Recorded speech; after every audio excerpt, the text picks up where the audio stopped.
¿Qué tal? ¿Cómo está? Le invito a que me acompañe a revisar y analizar este artículo titulado La práctica reflexiva en los docentes en servicio, posibilidades y limitaciones, de autoras Rebeca Anijovic y Graciela Capelletti.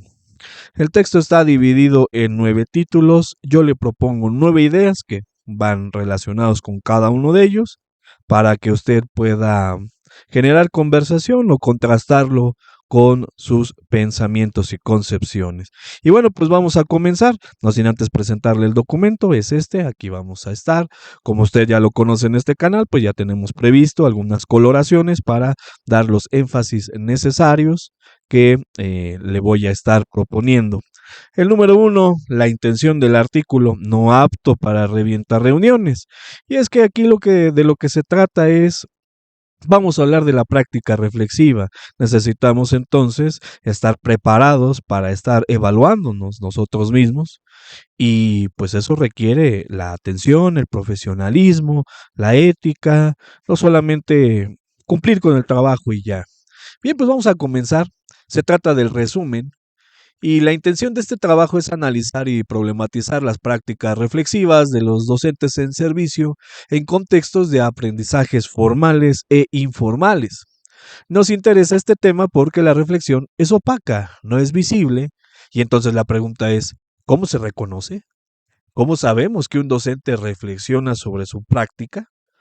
Nos proponemos abordar también propuestas novedosas en la formación docente en servicio que en lugar del conocimiento prescriptivo valoren la experiencia profesional, los conocimientos previos, ocultos o visibles, y la reflexión.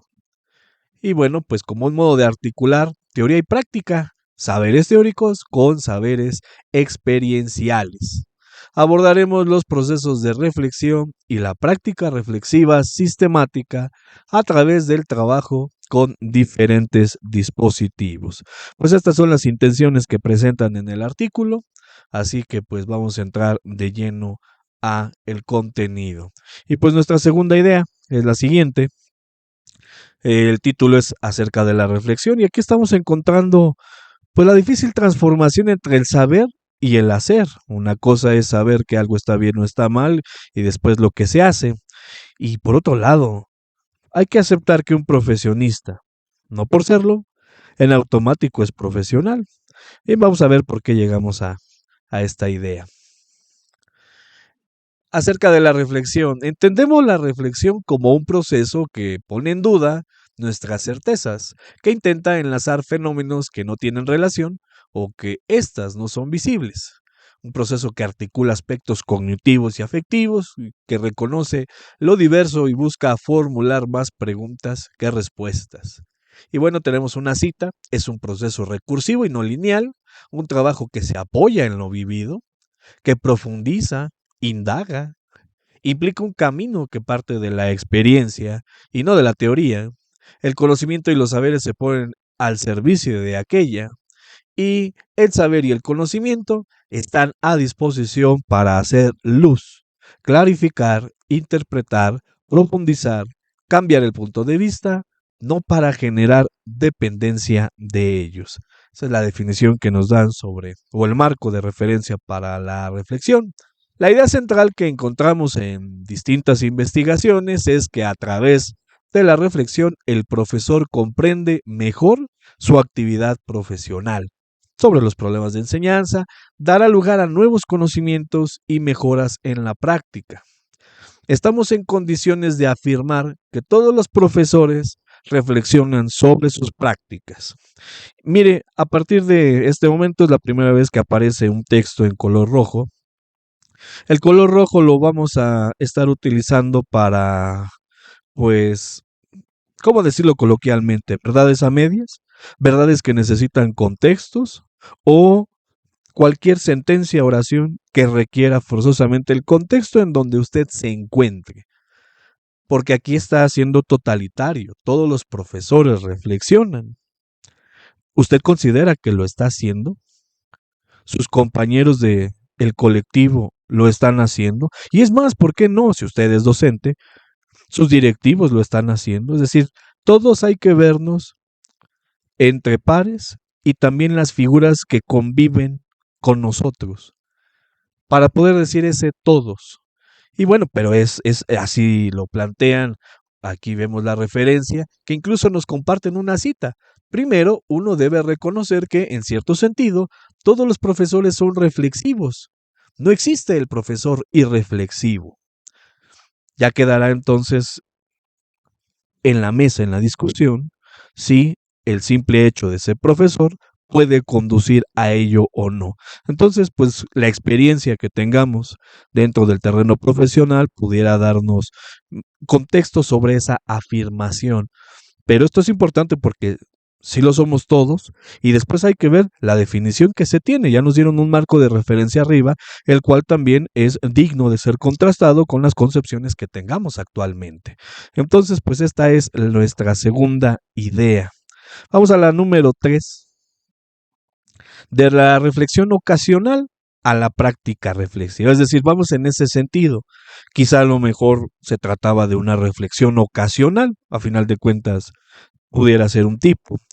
Pero hay que dejar de pervertir el término en la conversación. Si bien en los últimos años, revise usted todo el material que se ha dado para consejos técnicos y seguramente un verbo que se repite muchísimo es reflexionar, reflexionar y reflexionar. Incluso también seguramente se utiliza en la conversación cotidiana. Pero hacia qué se refiere reflexionar, ya tuvimos ahorita un marco de referencia, existe el diccionario, ¿no será que se está confundiendo con solo comprender o efectivamente es? Así que hay que tener un marco de referencia muy claro. Se debe tener una técnica. Esta modalidad no es para aficionados. Si vamos a transitar a la práctica reflexiva, entonces hay que alejarnos de la ocasional. Y bueno, desde ahorita le digo, tome nota y haga procesos. Observar, inferir y contrastar. Vamos de vuelta a el texto. Aquí lo tenemos. El análisis reflexivo no surge espontáneamente.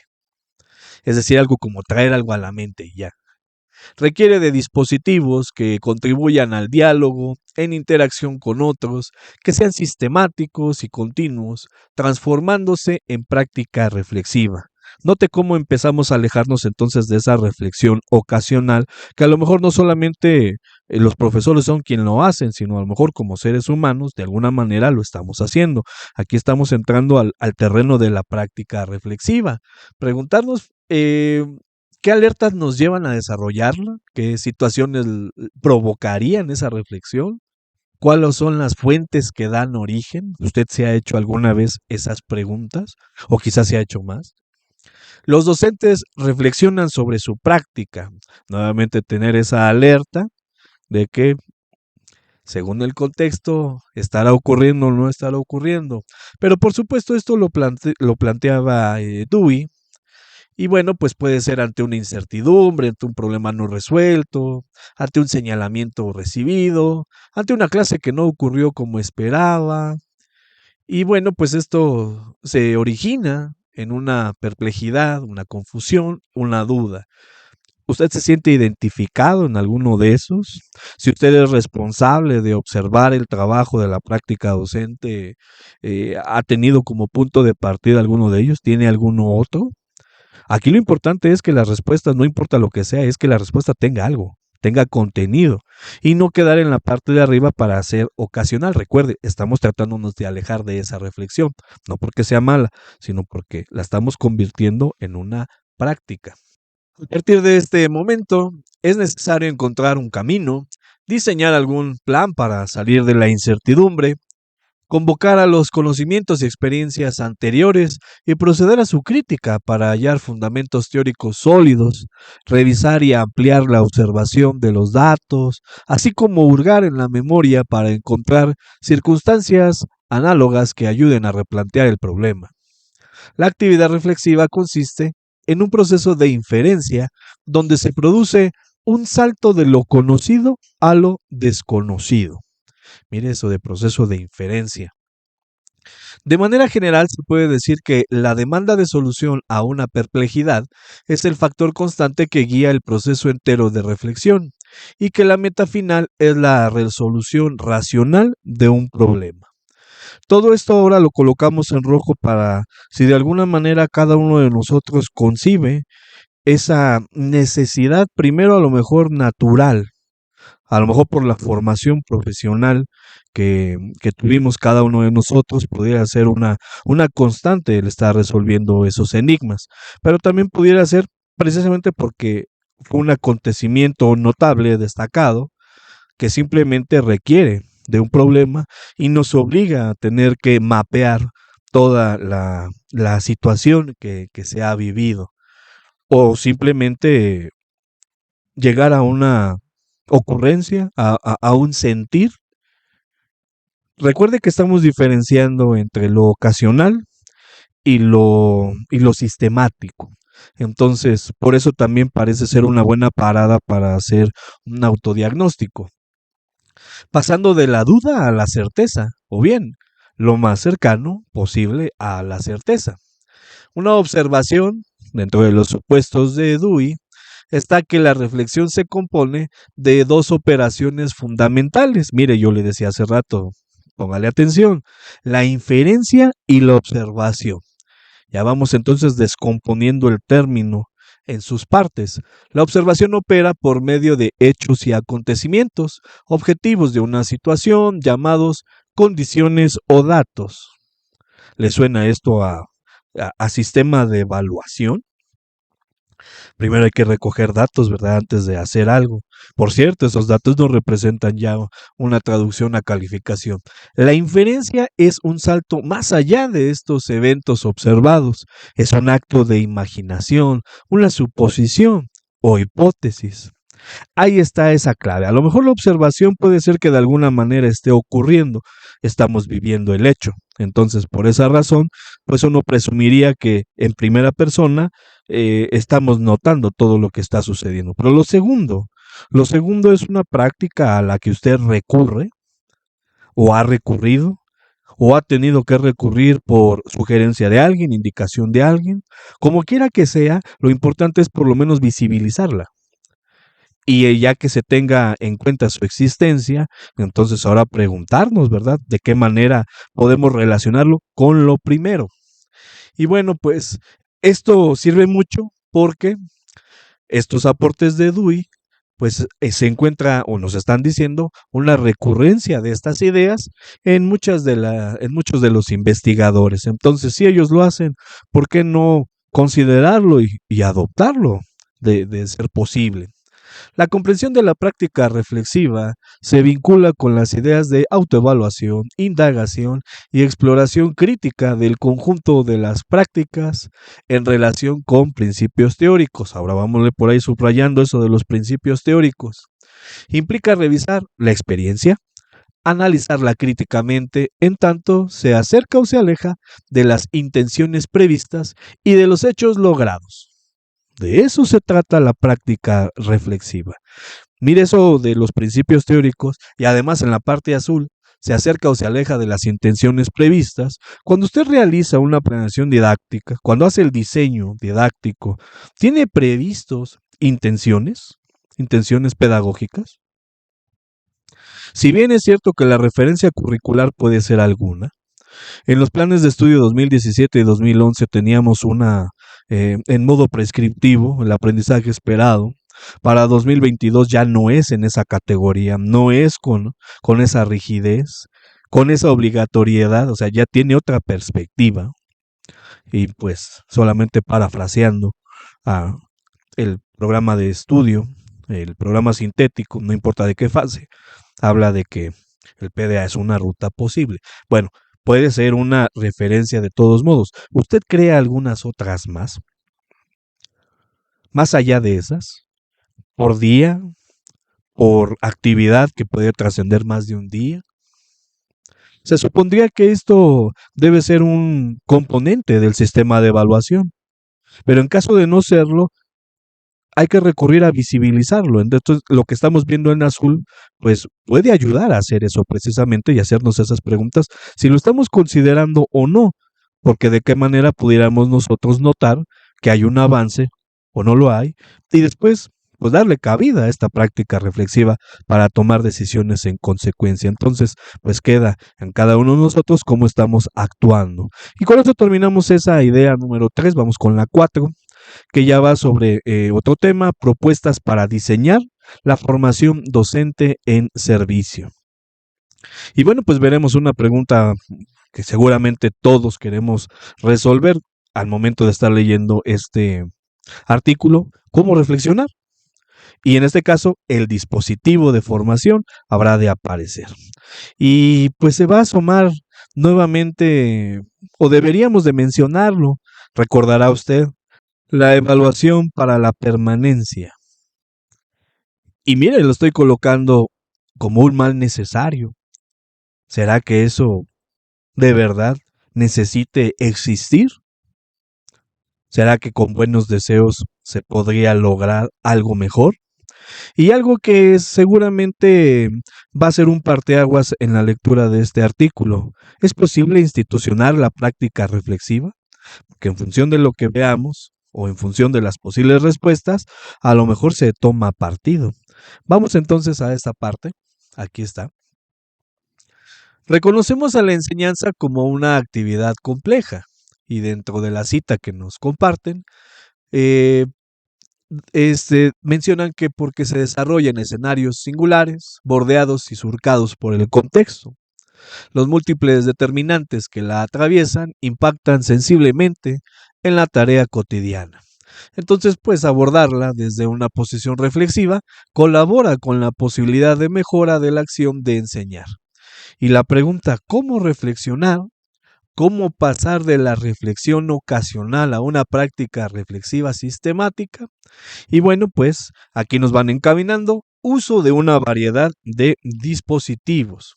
Y bueno, pues hay que darle marco referencial a estos dispositivos. Puede entenderse como un modo particular de organizar la experiencia formativa y evaluativa en y sobre la práctica educativa. Y bueno, pues esto se sujeta a condiciones consensuadas de tiempo, de espacios y tareas para su reflexión. Si permite revelar lo oculto, lo que no se ve, aún considerando que lo que se dice o escribe, entonces nos acercamos a identificar con más precisión cómo y sobre qué aspectos reflexionan los docentes, es decir, la finalidad que tendrá el dispositivo y cuáles de estos contribuyen o son provocadores de este proceso para la formación docente.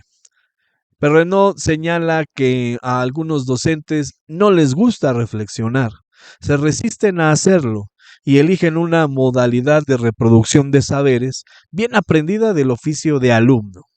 Nuevamente estamos ante un texto en rojo porque pues ahí está el chaleco, a quien le queda, o si estamos incluso dentro de un círculo docente en el que puedan existir personas a quienes sí les pueda quedar ese chaleco, y quizá aquí entonces habría que plantearnos otro tipo de preguntas con relación al impacto que puede tener en el avance, en el progreso colectivo o incluso en el tipo de servicio educativo que se está brindando, que también puede ser uno de los temas que las escuelas permanentemente están revisando.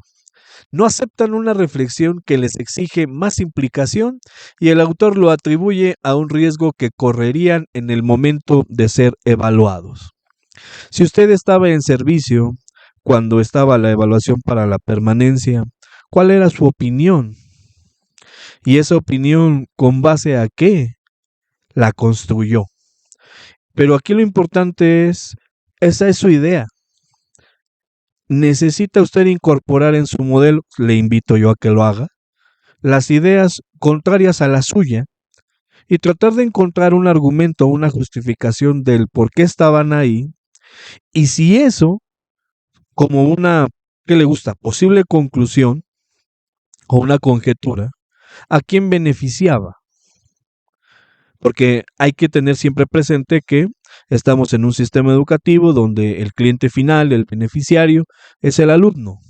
Entonces, si bien también hay derechos laborales, cuestiones como la dignidad, el respeto a ella, o sea, tenemos que meter muchos factores Y precisamente ese puede ser un buen ejercicio para saber si nuestra respuesta simplemente es una reflexión ocasional o es una reflexión sistemática.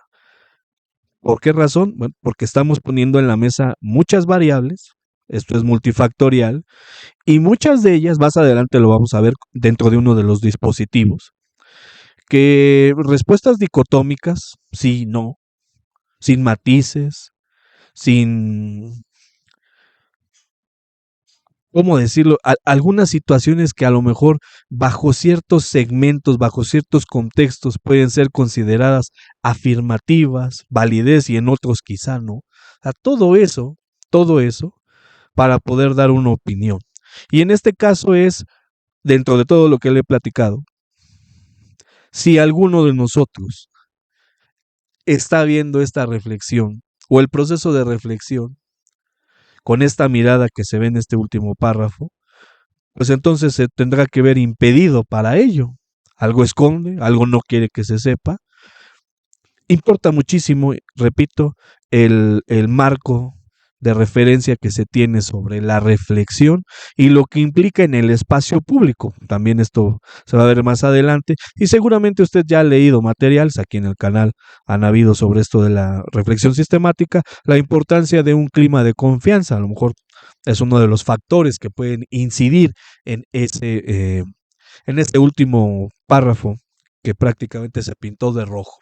Un dispositivo de formación debe tener por objeto generar situaciones experimentales para que los sujetos se modifiquen a través de la interacción, adquiriendo posiciones, modos de accionar que les permitan adaptarse activamente a situaciones cambiantes, apropiarse de saberes nuevos sobre la realidad externa, sobre los otros y sobre sí mismos. El intercambio y la confrontación entre pares ocupan un lugar importante para favorecer procesos de reflexión. Ahí está ese componente público, ese componente colectivo en el cual pues hay que revisarnos primeramente como personas, cómo actuamos en esas esferas, qué tan sociales, qué tanta soltura se tiene, qué tanta tolerancia existe a la crítica, a los señalamientos, a las bromas. O sea, son factores que a final de cuentas sí van sumando también en el posicionamiento que se tenga para estas prácticas reflexivas colectivas. Hallamos que ante la cuestión planteada acerca del tipo de dispositivo más apto para desarrollar procesos de práctica docente reflexiva, trabajan sobre las ideas de investigaciones participativas, redes de practicantes entre diferentes escuelas. Bien, al menos las investigaciones participativas vuelve a estar la necesidad de más de una mirada. Una mirada viene cargada de toda una experiencia profesional, personal, una formación inicial, una formación continua, muchas cosas más. Entonces es una mirada que algo tiene que decir y aceptar que todo lo que se diga tiene valor, comulgue o no comulgue con esa idea, o sea, tanto para bien como para mal, si así lo quiere ver, todo tiene valor. La interacción dialogada con instancias externas a la propia reflexión ofrece un apoyo y se instala como una condición necesaria para el desarrollo profesional. Nuevamente algo en rojo, el trabajo en colaboración resulta esencial para desarrollar el pensamiento sobre la actividad profesional. Bueno, es el mismo orden de ideas del que estamos hablando ahorita, sobre cómo nos comportamos en la colectividad. ¿Y cuáles son los dispositivos que pueden promoverse en el marco de la enseñanza para los docentes en servicio? ¿Es posible llevarlos adelante institucionalmente? Quizás es una de las preguntas más importantes. La segunda, la práctica reflexiva sistemática requiere de configuraciones de espacios y tiempos. Está en rojo. Y está en rojo no porque ahora veamos nuestro posicionamiento personal, este es institucional. Las escuelas donde trabajamos, los entornos donde estamos, las unidades para las que trabajamos, pueden permitirse espacios y tiempos para generar eh, prácticas reflexivas sistemáticas, porque ya vimos antes que se requiere observación e indagación. La observación requiere la toma de datos Entonces, para tomar datos, pues necesitamos enfocarnos explícitamente a ello y después en la inferencia, pues estar teniendo un tiempo para procesar, digerir los datos y poder dictaminarlos. Imagínese entonces en su escuela tener que detener clases para que se reúnan algunas personas para poder hacer ese trabajo y después encontrarse para hablar sobre ello.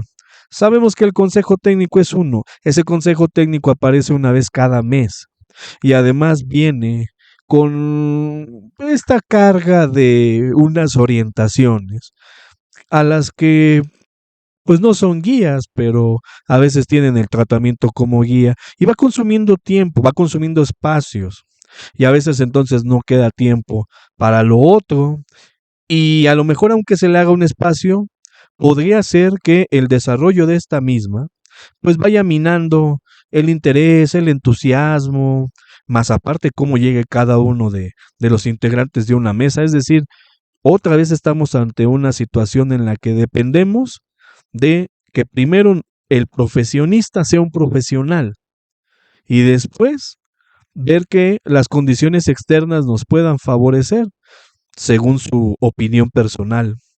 El consejo técnico es un espacio para poder cumplir con eso que estamos buscando según lo que leímos, espacios y tiempos. De no ser así, existe otro, que tan difícil es hacer ese hueco. Y mire, pues la otra parte, como a climas de confianza, no punitivos, apropiados para que la reflexión profunda y crítica pueda llevarse adelante. Váyase preguntando si usted tiene adversarios o enemigos en su centro de trabajo. Imagínese estar hablando de eso con un clima de confianza no punitivo. Y luego qué función tengan, ¿verdad? Esas personas contrarias a uno. Ojalá y eso no ocurriera, pero bueno, son factores que hay que estar considerando. Algunos dispositivos que favorecen una práctica reflexiva en los docentes en servicio y son de base narrativa e interactiva. Por eso es que hay que tener en cuenta cómo son las relaciones personales en el colectivo en el que nos encontramos. Y bueno, pues esa es la idea número 4. La 5, con el título El registro y análisis de incidentes críticos. ¿Qué hacer cuando la voz interna dice, ¿y ahora qué hago? Y bueno, se nos puede ir la juventud. No todo amerita el proceso de reflexión. Ah, no. Y pues hay que darle oportunidad a lo que no es crítico. Mire, el título es así, pero a final de cuentas también puede ser algo problemático. Vamos a ver el contenido, porque lo trato de resumir en esas líneas. En principio, vamos a conceptualizar incidente crítico. Es un suceso acotado en el tiempo y el espacio que, al superar un determinado umbral emocional del docente, pone en crisis o desestabiliza sus modos de hacer convencionales. O sea, provoca la necesidad de revisar las concepciones, estrategias y sentimientos del docente. Y bueno, esto es una herramienta capaz de provocar cambios o revisiones significativos en su identidad profesional. Y bueno, ¿qué es eso? Pues es el conjunto de representaciones relacionadas con la docencia que un profesor tiene de sí mismo y que son bastante estables en el tiempo y bien delimitadas en cuanto a su contenido. O sea, básicamente cómo somos en lo general. El incidente crítico es un suceso no planificado y problemático que se suscita en la práctica de enseñanza, sea este vivido por el propio docente que lo analiza o por otros. Ya tenemos ese marco de referencia del incidente crítico. La propuesta se basa en que es imposible reflexionar sobre todo lo que ocurre en el aula. Entonces, mire, hay que empezar a discriminar las acciones que ocurren. El análisis del incidente tiene carácter formador. Está en rojo. ¿Por qué está en rojo? Porque primero hay que tomar en cuenta que es un elemento de importancia. O sea, no solamente ocurrió y viví, fue vivencial, sino que tuve la oportunidad de desprenderme de ese asalto a la razón, por así decirlo. Lo pude identificar para poder aislarlo y tenerlo ahí para cuando termine la jornada, cuando termine la clase, decir esto provocó algo un punto de quiebre, una ruptura. Si bien hay cosas, la planeación didáctica por definición es una aproximación a lo que habrá de ocurrir, pero esto superó esa sensatez en la que puede inscribirse los cambios, las modificaciones que tenga. Entonces, y verlo después como un carácter formado. Entonces, tiene estas implicaciones en las que hay que preguntarnos si de las que hemos vivido, porque ya no le pregunto si las ha vivido seguramente, sino cómo trabajamos con ellas después, en el momento en que ya podemos darle la atención, que insisto, debería de ser, supongo yo, después del minuto 1, cuando se terminó una clase o la jornada. Los incidentes ocurren tanto en la formación inicial como durante la práctica profesional. En la formación de profesores principiantes, el trabajo con el incidente crítico posee un alto potencial formativo. Permite a los profesores en formación la acumulación de experiencias y de posibles pautas de actuación que pasan a ser un conocimiento profesional utilizable en situaciones reales de aula. Y vaya que es importante sumar ese tipo de cosas son las que le permiten a uno tomar una mejor decisión cuando vuelve a ocurrir. Tal vez hay situaciones que podamos leer, escuchar, enterarnos, que nunca nos han pasado y que quizá durante toda la vida profesional nunca ocurran, pero para el que sí le pasó cuando vuelva a suceder, tiene al menos un punto de referencia de cómo actuar, qué es lo que debe de hacer, y eso pues ya es una ventaja contra el que nunca pensó, nunca lo previó, o parecía imposible dentro de su contexto. Y todos tenemos ese tipo de granitos de arena en nuestros costales porque son vivencias del día a día que son muy particulares y que a lo mejor comentársela a otros pues tenga el valor de ponerlo en la vitrina por si las dudas, bote de la basura si alguien, eso nunca me va a pasar o que también puede suceder. Entonces, esas ya son consecuencias de hacerlas públicas y compartirlas. Mire qué importante desde un inicio ir sumando ellas. Otro aporte es la escritura y construcción del incidente crítico. Puede integrar los aportes de los distintos actores involucrados en el suceso y no solo del docente que lo ha vivido, el de todos los que intervinieron. Y pues se trata de una interpretación cuidadosa de una experiencia en primera persona que es transformada de manera intencional en un episodio a menudo enriquecido por elementos del profesor y del trabajo de los estudiantes. Se aisló y se trabajó con él. Una variante del trabajo con incidentes críticos es el del trabajo con problemas de la práctica. Con el mismo tratamiento, con la colectividad para refinar su definición, ampliar perspectivas a través de formular hipótesis de causas posibles, mirar el problema desde la perspectiva de los padres, los estudiantes, los directivos, la comunidad educativa. Es decir, si no alcanzara nada desde sus criterios personales a tener o a calificar como una incidencia crítica, bueno, este dispositivo lo podemos trabajar desde la perspectiva de una problemática, es decir, a lo mejor el semáforo no estaba tan rojo. Entonces, bueno, pues ahí tenemos uno de los primeros dispositivos que nos están sugiriendo y eso fue para la idea número 5. 6, otro dispositivo, preguntas, incertidumbres. Parece la vía fácil, lo hacemos a cada rato. No se crea, ni tan fácil. Veremos 3 tipos de preguntas que dicen nos hacemos. Y vaya, hay que recuperar por ahí esos dichos que dicen que el peor enemigo de un maestro es otro maestro. Vamos a ver por qué colocamos eso que está ahí. Y ese es el número 6, preguntas e incertidumbres. Formular preguntas es una práctica habitual. Los profesores formulamos preguntas en el marco de la enseñanza y habitualmente esperamos respuestas. ¿Usted hace preguntas en su aula? ¿Usted hace preguntas a sus subalternos? ¿A sus compañeros? En el marco de la formación sistemática en práctica reflexiva, el uso de las preguntas resulta central. Y mire, un primer acercamiento. Pensar acerca de las preguntas que los docentes nos formulamos antes, durante y después de la clase. Habitualmente con relación a la vida profesional de los docentes, se estructuran en torno a tres tipos de ejes: dimensión organizativa, sobre lo académico y sobre la socialización y construcción biográfica como docente. De la primera, pues tiene que ver con la gestión de la clase, estrategias generales a utilizar, materiales, recursos, organización de la tarea. De la segunda, lo académico es pues qué enseñar, con qué alcance, qué se profundiza y qué se aborda superficialmente, qué se prioriza, qué se deja afuera. Este es el ejercicio de la autonomía profesional ahorita en tiempos de la nueva escuela mexicana. Y sobre el último, bueno, pues este es preguntas y cuestionamientos. Se vinculan directamente con la construcción personal de cada uno. Dicen que habitualmente esto es para docentes formadores recientemente. Bueno, proponer preguntas en las que se pueda focalizar en aspectos relevantes para la formación favorece la reflexión.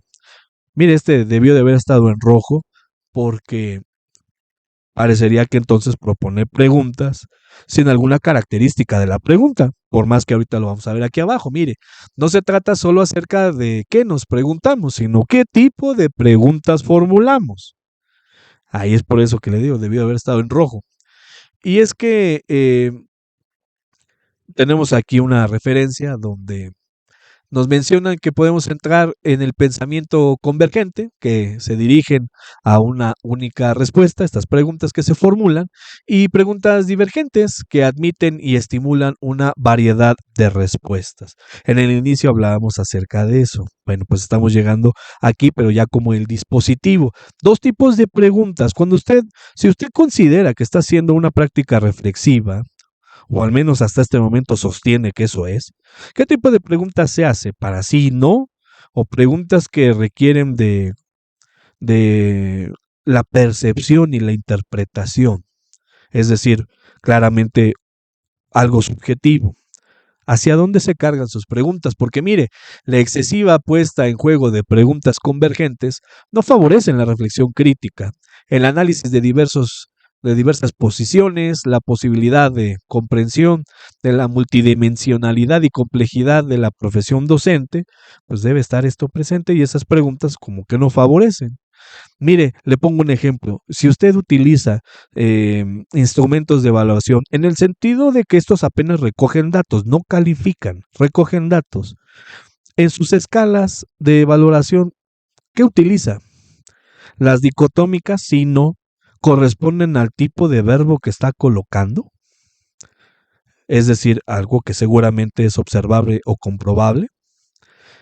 Imagínese que uno de esos verbos es analizar, ¿sería compatible con un escenario dicotómico? Y si no lo es decir, presenta niveles de logro o de desempeño, de valoración, ¿cómo hace esa diferencia? ¿Se trata solamente de todo, mucho, poco, nada? La multidimensionalidad y complejidad a la que se menciona ahí es precisamente prever cosas que serían quizá muy difíciles de poder calificar en un sí o no, en algo totalitario. Entonces, por eso está esa advertencia, esa sugerencia, y espero que, bueno, el ejemplo de la evaluación también nos ponga en contraste de cómo lo estamos haciendo, dado que es una forma en cómo vemos el proceso de enseñanza cuando se está diseñando el sistema de evaluación. Vamos a ver qué opinión tiene usted sobre ese ejemplo. No se trata entonces de encontrar respuestas, sino del trabajo artesanal de profundizar en las preguntas. Mire qué bonito lo pusieron, trabajo artesanal de profundizar en las preguntas. Debe existir la posibilidad de estar abierto a escuchar los otros. Ya llegamos nuevamente a textos en rojo, esos que traen letras chiquitas, sujetos al contexto, sujetos a los compañeros, sujetos a lo que soy yo. Es posible modificar el propio punto de vista, enriquecerlo y problematizarlo. Esto requiere condiciones institucionales de confianza. Pues usted dirá cómo funciona su escuela, sus compañeros, su perímetro de zona. El diálogo debe favorecer la capacidad de mantener en suspenso muchos puntos de vista, más el interés básico en la creación de un significado común. Usted, cuando tiene una reunión, consejo técnico o alguna otra, ¿cómo pudiera usted definir el comportamiento colectivo o de quienes tienen la dirección, el control, el poder, cuando empieza a haber una disputa, una controversia? ¿Se permite? ¿Se echa hielo rápidamente para que se calmen los ánimos?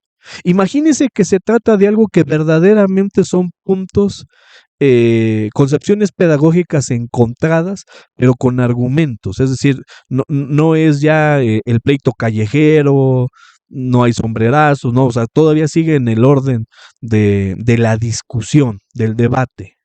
¿Qué sucede?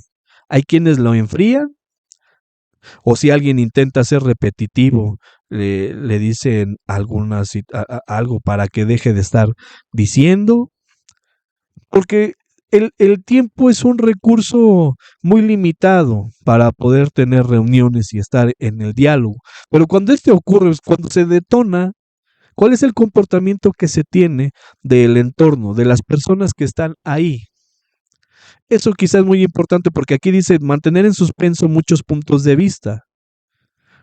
¿Será que a lo mejor existe la prudencia y siempre tener el interés, como dice aquí, el significado común, en este caso un interés institucional?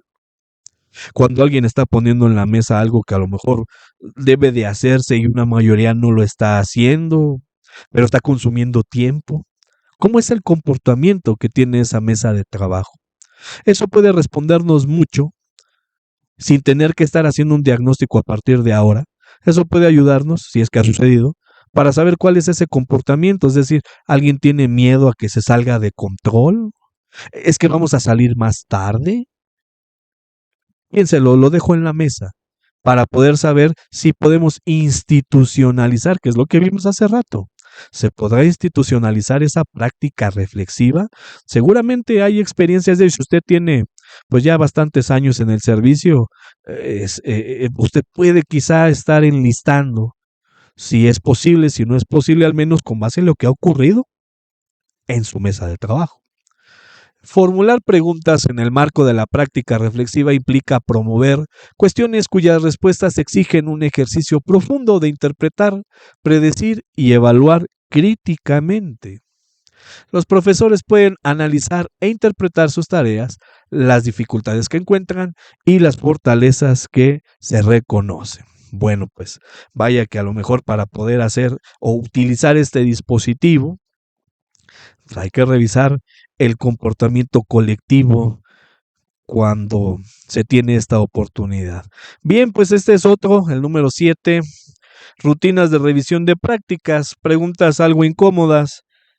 ¿Es un profesional o un simple técnico? Ese es un duro duelo que vamos a tener que enfrentarnos con nosotros mismos. ¿Cree que la experiencia se logra con los años? Le espera otro duro duelo. Y ya saliendo de eso, ¿qué tener para una buena revisión de estas prácticas? Bueno, pues es uno algo corto, miren, aquí se acaba rápido, pero es que están eh, esas dos ideas, esos dos textos en rojo. La reflexión se concibe como una práctica mental que permite a los practicantes pasar del rol de técnicos al de profesionales competentes. ¿Por qué está en rojo? Porque creo que ahí es un buen momento de usar este dispositivo para preguntarnos qué entendemos por reflexión. El artículo ya nos ayudó a poner un marco de referencia, pero es inevitable tener que contrastarlo con el nuestro. ¿Qué pensábamos hasta antes de leerlo? O si ya había cambiado quizá producto de otras lecturas, o a lo mejor es coincidente. Es más, usted pudiera a lo mejor aportar detalles todavía más finos que el que estamos leyendo, ¿por qué no pensarlo así? Pero mientras ese punto de partida se desconozca y solamente se sabe con usted y con las personas con quien interactúa, entonces es como podríamos respondernos. Usted sí ya se la puede responder. ¿En dónde cae usted? Y esto pues en función de su marco de referencia. Y la segunda, mire, la experiencia profesional debe ser concebida como la capacidad de construir conocimiento experiencial sobre la base de una reflexión sobre la experiencia. Mire, esto es importante porque pues ya por el hecho de estar vivos vamos a sumar vivencias. Ya vimos entonces que puede ser una reflexión ocasional. Pudo haber sido incluso un incidente crítico que de forma empírica recuperamos en nuestra mente y la interiorizamos y se convirtió en algo que podemos contarle a otro, pero quizá por la magnitud del evento y no tanto porque yo haya dicho, ah, caray, a ver, aislemos esto que pasó y revisemos el causa y consecuencia. O sea, puede ser que, insisto, por la magnitud pudo darse el proceso de manera natural, sin querer, y se haya añadido en nuestra experiencia. Pero hay que pensar si nosotros lo estamos haciendo de manera sistemática o no, porque entonces habrán otras que pasen, que tengan un valor agregado posible para la formación de uno y para los demás, y que simplemente quedó ahí en el olvido. Una condición necesaria para la creación de un conocimiento profesional experiencial es la activación, por parte del sujeto, de la disciplina mental de la reflexión sobre su experiencia. Esa es una condicionante muy, pero muy importante. Es lo que necesitamos. Es decir, desde este momento estar abiertos a que lo que pase no solamente lo dejaré pasar, sino pues tratar de explicarse el por qué ocurrieron ahí. Bueno, como dispositivo es la idea número 7, vamos con la 8, que es la penúltima. Observación entre pares, algo que seguramente les suena muy conocido. ¿Lo han observado sus autoridades? De ser así, ¿para qué sirve el ejercicio? Ahí sí cada quien habla de la feria según le fue en los caballitos, pero también está esta. ¿Lo han observado sus compañeros? De ser así, ¿para qué sirve el ejercicio? Y bueno, la forma de comunicar es tan importante como el marco de referencia y la propuesta. La forma de comunicar. Vamos a ver qué encontramos en el artículo. La observación como dispositivo de formación es una práctica con largo recorrido en los espacios de formación docente inicial. En servicio, tradicionalmente se ha construido ligada al sentido de la evaluación, que enfatiza la emisión de un juicio de valor sobre lo observado y en ocasiones ligada al control.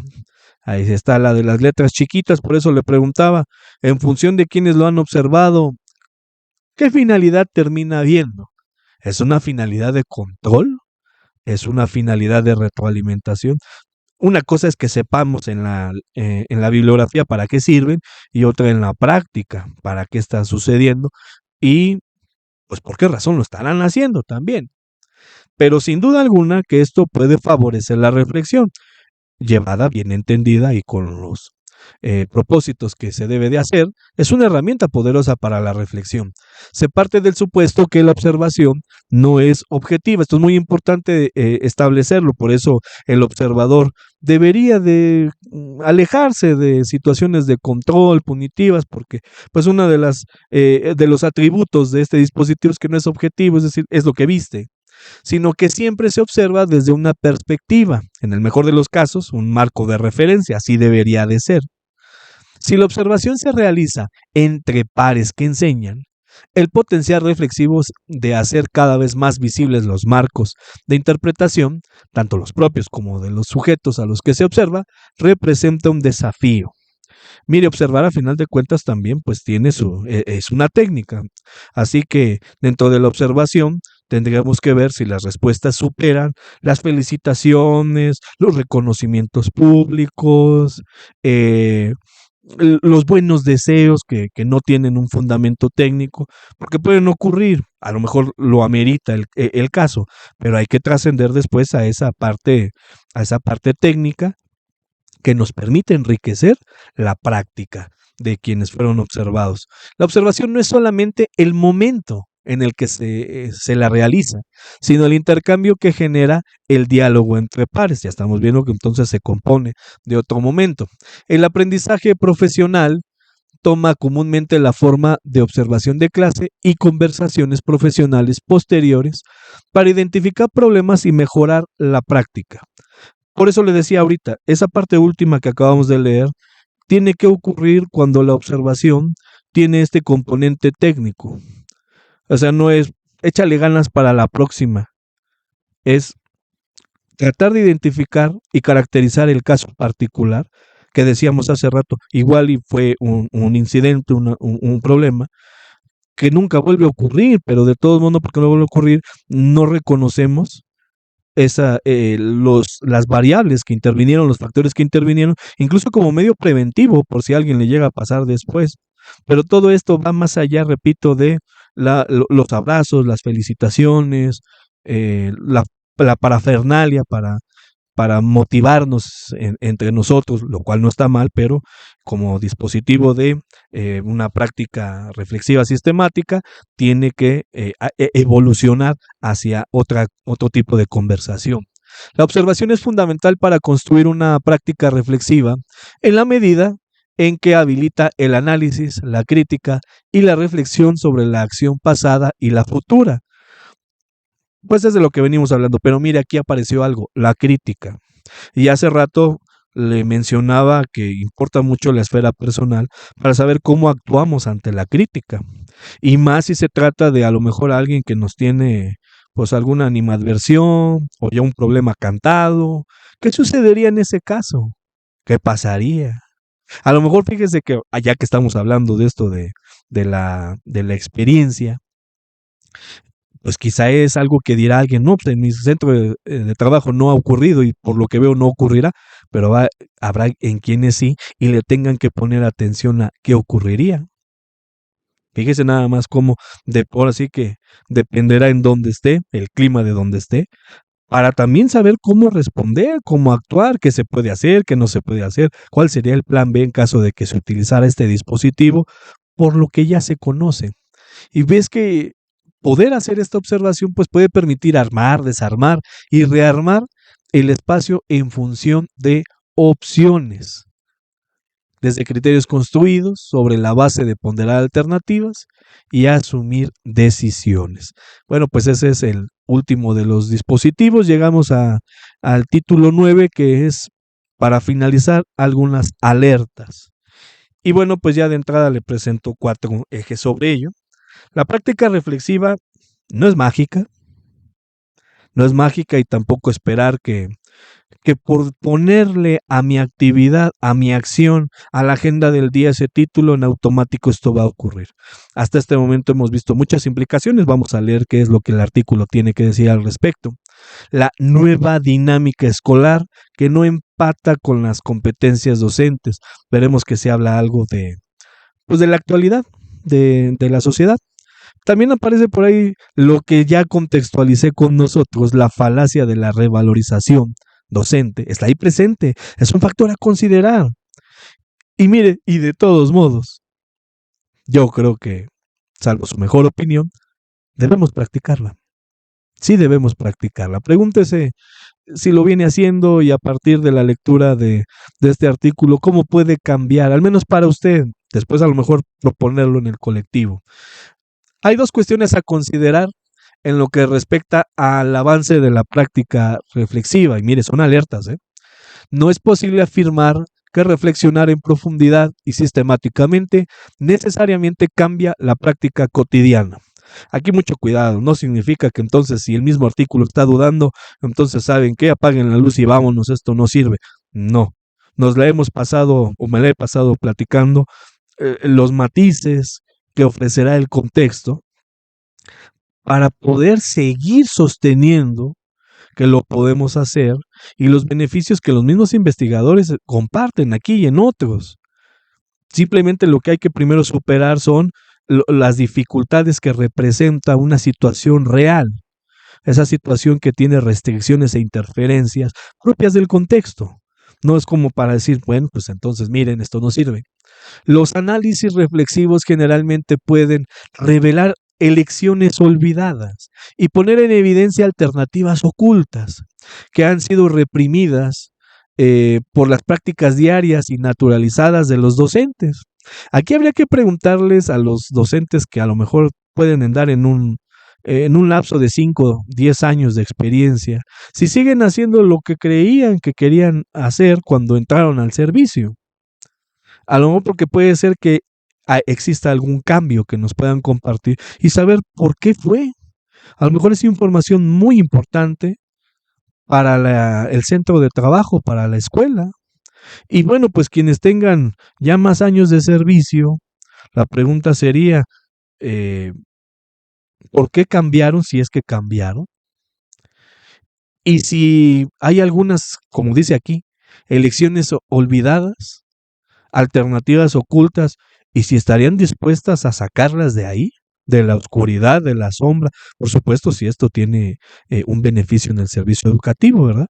Porque eso seguramente hablaría mucho de la dinámica escolar, a lo mejor de la política directiva o del entorno comunitario en el que se encuentra, pero nos lo colocan como una alerta. Y mire, depende de quién y cómo se hace.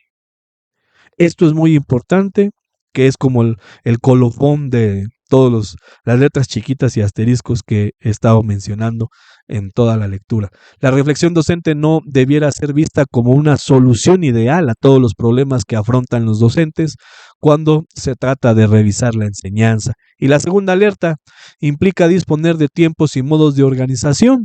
Y mire, rescate algo, en Argentina esto no siempre es viable. Bueno, pues en México, pregúntese al menos si en su escuela, si en su perímetro, amigo supervisor, es viable o no, porque, insisto, tiempo no hay. Y la forma en cómo se desarrolla la docencia en México, pues no hay un pago en básica, no hay un pago por trabajar después, de esos para esas descargas administrativas, es decir, el tiempo libre es el que se tiene que usar. Ahorita va a salir aquí adelante. Entonces, ante la escasez de tiempo y espacios, a lo mejor voluntad sobra, pero ¿qué hacemos con eso? Y bueno, pues tenemos aquí que una serie de transformaciones en la sociedad y en el propio sistema educativo, recuerde que esto es sobre Argentina, pero hay muchas coincidencias, que han afectado y redefinido el trabajo docente en nuestro país. Y señalan aquí la masificación de la escolaridad con exclusión social. Y hay una definición sobre lo que es. ¿Cuánto tiempo tiene nuevamente en el servicio para saber cómo ha cambiado la dinámica social? En esa dinámica social, eh, ¿qué cosas han cambiado? Con esto de la inclusión en algún momento, bueno, pues todos tenían la oportunidad de acceder a las escuelas públicas sin ningún título de diferenciación. Usted seguramente tiene una opinión sobre ello. Y sobre esa opinión no es relevante si es buena o mala, si es positivo o no, son las implicaciones que tuvo.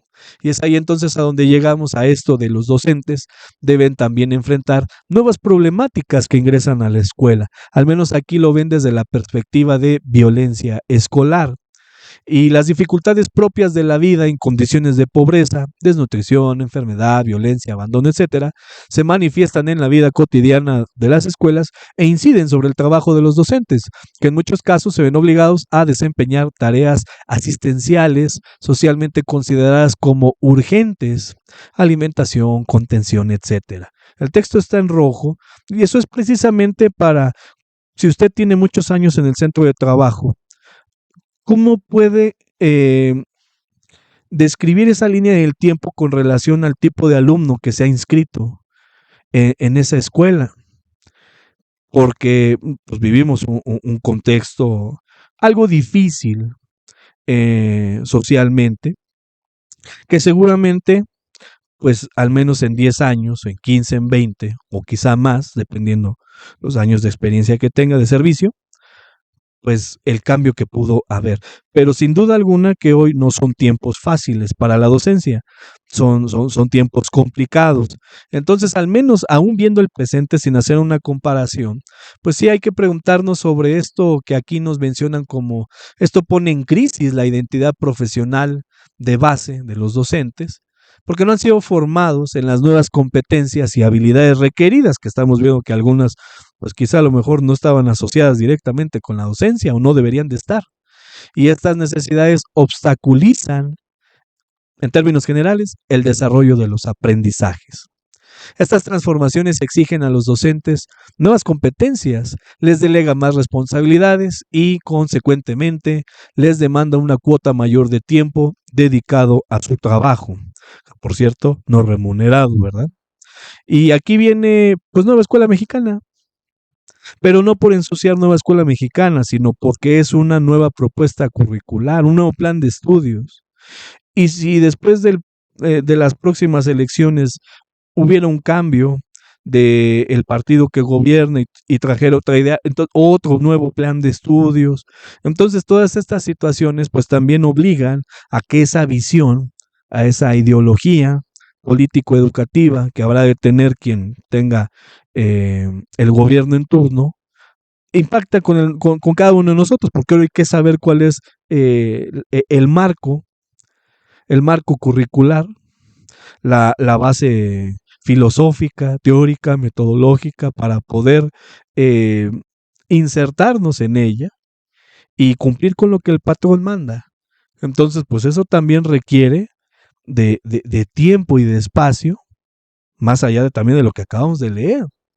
A estos rasgos debemos sumar otros aspectos como la inestabilidad y el deterioro salarial. Bueno, pues ahora sí que otras de las demandas sociales que el magisterio ha tenido.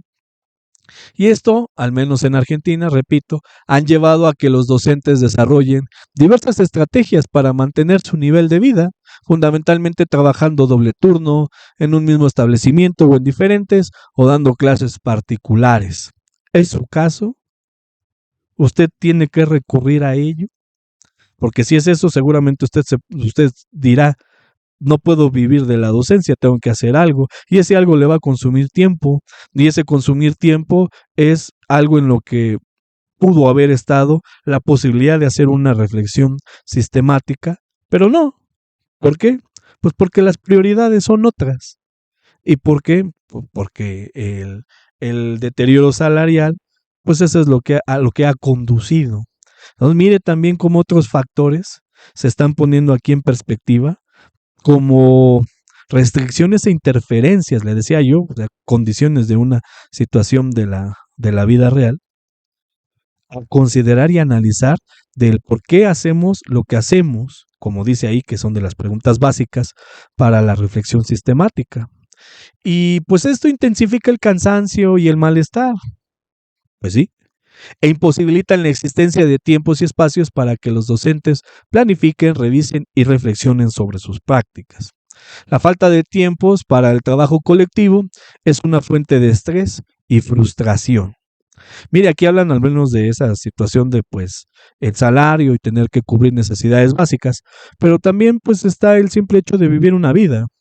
Y en ese vivir una vida es la familia, es el ocio, el esparcimiento, la recreación, lo cual no significa que entonces sería intocable cada minuto para ello. Cada quien tiene, repito, sus prioridades, pero qué importante que esos espacios pues tengan esa revalorización de la cual se ha hablado en los últimos años y que solamente está en el papel o ahora lo celebran como el poder tener eh, una intervención curricular en un plan de estudios, cuando pues, también se está buscando esa parte que se menciona aquí, la parte económica, y todavía usted pues, seguramente puede sumar algunas otras, o sea, no es la única, pero todo ello tiene una influencia y nos lo están compartiendo también en este artículo, que es algo a considerar.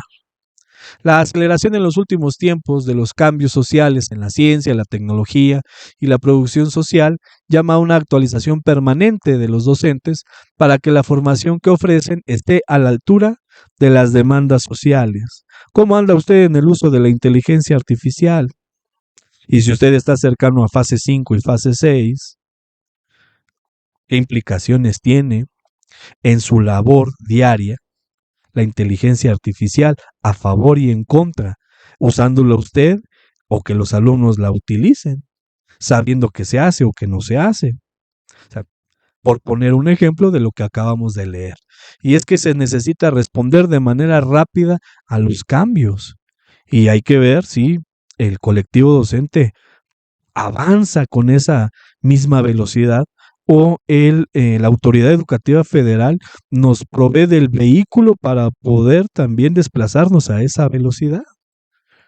Los docentes ven desdibujado su rol tradicional y deben encarnar un oficio con crecientes demandas y con insuficientes competencias profesionales, y estos cambios mencionados impactan directamente en el trabajo.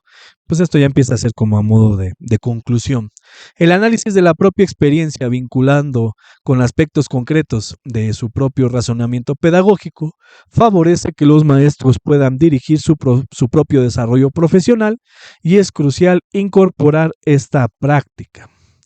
El marco de razonamiento pedagógico de Schulman se utilizó como un modelo, un marco metodológico para comprender mejor qué y cómo aprenden los docentes sobre la enseñanza a través de la relación entre la planificación, gestión, evaluación y reflexión sobre una clase. Ese puede ser quizá un método que podemos incorporar a nuestra práctica habitual para poder estar haciendo esta reflexión sistemática. Y bueno, pues la formación en la práctica reflexiva sistemática no constituye seguramente la única manera, pero resulta relevante su potencial. Así que, pues queda en la mesa si lo hemos hecho o no lo hemos hecho. Y en caso de que fuera un no, la habremos de incorporar o no. Y si en caso de sostener el no es y cómo podemos establecer una mejora de nuestra práctica profesional. Porque es así se tiene que responder. Por una razón, los procesos de mejora incluso están previstos en la Ley General de Educación y eso nos obliga a tener que estar brindando un servicio en los términos que establece esa ley y si nosotros estamos teniendo un error, dos errores, una falla por aquí y por allá, pues precisamente impacta en el servicio y es lo que hay que mejorar. Entonces, queda ese momento de decisión para cada uno de nosotros a partir de lo que se invita en esto último que leímos del artículo. Y bueno, pues así es como llegamos al final de esta revisión de este artículo. No me queda más que, como siempre, agradecerle el favor de su atención. Cuídense mucho y hasta la próxima.